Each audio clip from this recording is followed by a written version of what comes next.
warahmatullahi wabarakatuh. Hari ini Kamis tanggal 6 Oktober 2022, tepat pukul 6:52. Beginilah kondisi kota Luksukun yang kembali tergenang banjir. Lepas berada di traffic light Luksukun di depan Masjid Agung Baitur Rahim Luksukun. Dimanapun Anda berada, beginilah kondisi Luksukun di pagi hari ini, hari Kamis tanggal 6 Oktober 2022, tepat di pukul 6:55. Ini di depan Polsek Luksukun, tepat berada di kota Luksukun. Beginilah genangan air saat ini, dan kita berdoa kepada Allah Subhanahu wa taala semoga banjir segera surut dan aktivitas masyarakat bisa kembali normal. Assalamualaikum warahmatullahi wabarakatuh.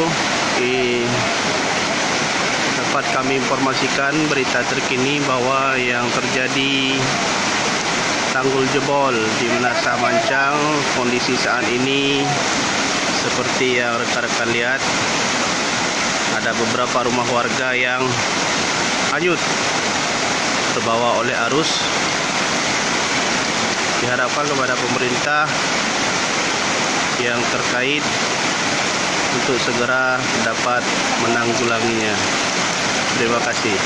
Wassalamualaikum warahmatullahi wabarakatuh. Saudara-saudara lu yang ban kejadian di Menasa Mancang ini notiatnya. Yang ban jebol tanggul di Menasa Mancang. Di tekadal juga saudara-saudara lu yang ban ya. Luah jebolan berarti 15 meter saudara-saudara lu. Ya, rumah-rumah juga 42 boh. Nah. Ya, saudara lu, kalau rumah-rumah hanya 2 boh. Di mana perhatian becut. Betul-betul tak terulangi tenggelam bencana.